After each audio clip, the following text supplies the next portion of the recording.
Shalom Bapak Ibu, Saudara-saudariku yang dikasihi Tuhan Yesus Kristus. Senang berjumpa kembali dengan semuanya. Marilah kita mempersiapkan hati dan pikiran kita hendak mendengarkan firman Tuhan sebagai renungan kita pada hari ini, Sabtu tanggal 16 April 2022. Marilah kita berdoa. Kasih karunia dan damai sejahtera dari Tuhan Allah Bapa kita dan dari anaknya Tuhan Yesus Kristus menyertai saudara semuanya. Amin. Bapak Ibu Saudara-saudariku yang dikasihi Tuhan Yesus Kristus, sebagai nats renungan kita pada hari ini terambil dari kitab Ibrani 10 ayat 23. Demikian bunyinya. Marilah kita teguh berpegang pada pengakuan tentang pengharapan kita, sebab Ia yang menjanjikannya setia. Marilah kita teguh berpegang pada pengakuan tentang pengharapan kita, sebab Ia yang menjanjikannya setia. Demikian bunyinya, judulnya adalah pengharapan kita. Bapak Ibu Saudara-saudaraku, pengharapan merupakan bagian terbesar dari iman. Pengharapan merupakan suatu bentuk tindakan atau perbuatan yang tidak berhenti dan selalu sabar menantikan suatu janji yang kekal. Dalam hal ini janji itu jelas ada keberadaannya. Namun kapan datangnya dan kapan akan diterima belum ditentukan, kapan waktunya, saudaraku. Pengharapan juga diartikan sebagai penyerahan hidup kita sepenuhnya kepada Tuhan Yesus. Firman Tuhan dalam Ibrani 10 ayat 23 mengatakan, marilah kita teguh berpegang pada pengakuan pengharapan kita, sebab Ia yang menjanjikannya setia. Firman Tuhan ini mengajak kita semuanya untuk teguh berpengharapan yang dimana bersumber dari Allah saja. Sebagaimana terdapat dalam Roma 15 ayat 13, dikatakan di sana, Allah adalah sumber pengharapan. Saudara-saudariku, dengan kita berpegang teguh pada pengharapan itu, maka apapun yang terjadi dalam hidup ini tidak goyah, karena kita ketahui bahwa Allah tidak pernah ingkar akan janjinya. Ayub contohnya sudah memberi teladan dalam keteguhan dalam Alkitab itu.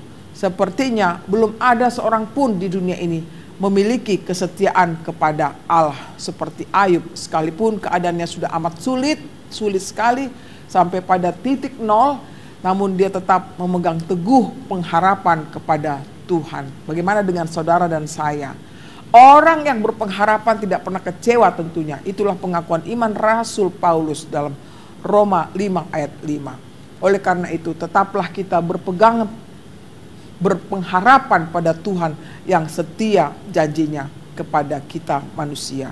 Sekalipun dalam realita kita mengalami kesusahan yang terus menerus, tidak mengubah pengharapan itu sendiri.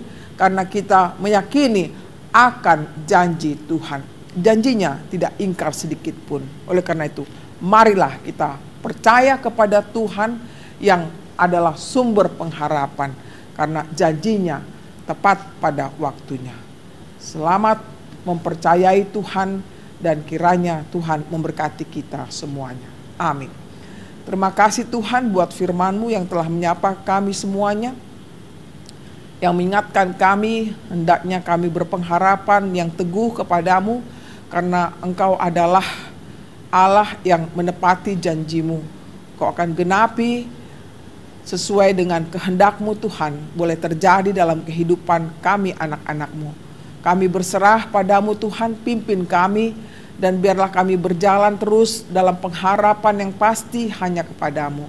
Kami berdoa buat seluruh jemaat-Mu dimanapun mereka berada, biarlah mereka selalu berpengharapan padamu, jauhkan dari sifat ragu dan tidak percaya, tetapi tetap mereka berpengharapan terus-menerus sepanjang hayat hidup mereka.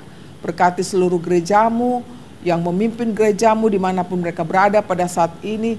Bila mereka mengalami banyak pergumulan, kiranya Tuhan memberikan pengharapan kepada mereka agar mereka tetap setia dalam melakukan pekerjaan pelayanan dimanapun mereka berada. Kami berdoa juga Tuhan bagi seluruh anak-anak Tuhan, mulai yang paling kecil sampai yang sudah tua, lansia. Kiranya Engkaulah yang tahu bagaimana keadaan masing-masing. Berkati kehidupan mereka Tuhan yang masih dalam sekolah. Berkati kehidupan mereka yang dalam pekerjaan sehari-hari. Berkati mereka yang dalam masa-masa tuanya, biarlah mereka juga memuji dan memuliakan nama-Mu. Kami serahkan hidup kami padamu demi Yesus Kristus Tuhan kami. Terimalah berkat Tuhan, kasih karunia dari Tuhan Yesus Kristus dan kasih Allah Bapa serta persekutuan Roh Kudus menyertai saudara semuanya. Amin. Demikianlah Bapak Ibu saudara-saudariku, renungan yang telah disampaikan. Selamat beraktivitas, Tuhan memberkati kita semuanya. Shalom.